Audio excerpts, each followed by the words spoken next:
why do we need to understand the Athkaar? Because we said that this course is about understanding the Athkaar. Why is this important? And I hope I explained this to you well, so you can understand the importance of understanding the Athkaar. And then it becomes upon you to attend and learn and listen. شوف, الأذكار أو الذكر is of 3 levels. في الذكر of the heart and the tongue. You get them both involved.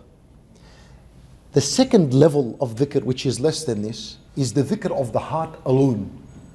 And less than this is the dhikr of the tongue alone without the heart. These are the levels of a dhikr. Of course, the best one of them is what? The heart and the tongue together. And the greatest way to get the heart involved with the tongue when reciting the adhkar is to understand what you're saying. And it's almost impossible to have the heart active and present while you're reading the adhkar if you do not understand it. Look, understanding the adhkar is something that was a great concern even among the tabi'een. Yani look at the story of Al-Fudayl ibn Iyad, rahimahullah, min al-tabi'een. One day he saw someone being lazy concerning his worship. So he said to him, "How old are you?" The man said, "I'm 60 years old." So he said to him, "Yani, do you realize you're at the end of the road? Sure, 60, yani, what's left? You're at the end of the road. What's this attitude you have towards worship?" So the man said, "Inna lillahi wa inna ilayhi raji'un." فالفضيل rahimahullah, he said to him, "Do you know what that means?" شوف, the Salaf, the Tabi'een are concerned about the meaning. He said to this old man, "Do you just know what you said? Inna lillahi wa inna ilayhi raji'un. Do you understand its meaning?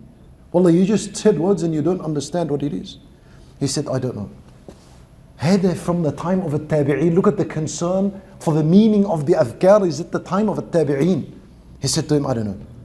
Al-Fudayl rahimahullah, he said to him, "Inna lillah" means we are slaves of Allah. Wa inna ilayhi raji'un, we shall return to Him. And if you know, now he's giving him the understanding. He said to him, if you know that you will return to Him, then you should know that you'll be questioned. And if you know you're going to be questioned, then you need to prepare answers for these questions. Allahu Akbar. Even the one who said, "Inna lillah wa inna ilayhi raji'un," if you pondered over these few words that you said, you'll understand there is big trouble ahead if you do not prepare. And as a result, the heart is active, the tongue is active, that believer will get up from that day and prepare himself. Athkaar al-sabah wal-masa. When you understand them, it pushes you towards action.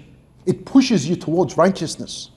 The scholars have mentioned that the one who utters words of dhikr without knowing its meaning, it'll have little, if not no effect on him. Allahu Akbar, no effect.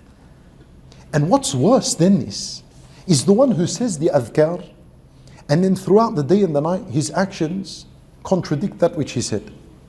And that this is the greatest of calamities. Yani he's sitting adhkar al-salah, he doesn't know what it means. رضيت بالله ربا وبالإسلام دينا وبمحمد صلى الله عليه وسلم نبيا يا رب. And I am pleased with Allah as my Lord, I'm pleased with Rasulullah my messenger, I'm pleased with Islam my deen.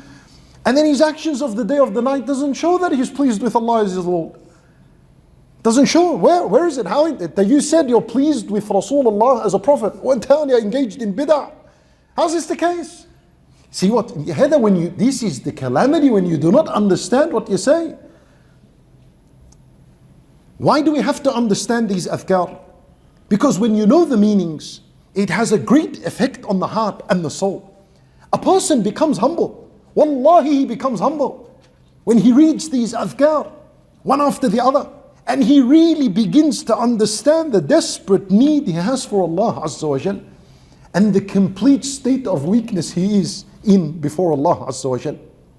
Wallah, at times, reading adhkar al-sabah wal-masa, it can move a person to tears. Wallahi, it can. Knowing that you're absolutely nothing without the mercy of Allah Azza wa Jal. Such as when you read, Ya Hayyu Ya Qayyum bi rahmatika astaghith. This is a person, if you understand, when inshallah we're coming to them, بِرَحْمَتِكَ أَسْتَغِيث.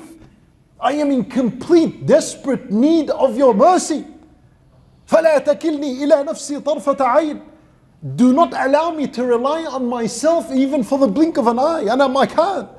By myself I can't. I will lose the game, I will drop. No, I cannot continue in worship. I cannot continue in upholding al-Iman. And the certainty in my heart, I cannot if it wasn't for your mercy.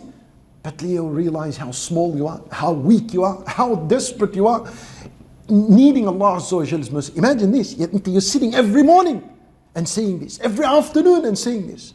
And you're adding to it all of them. Allahu Akbar, Allah is such a person, life changing, I'm telling you. But you need to understand what you're saying.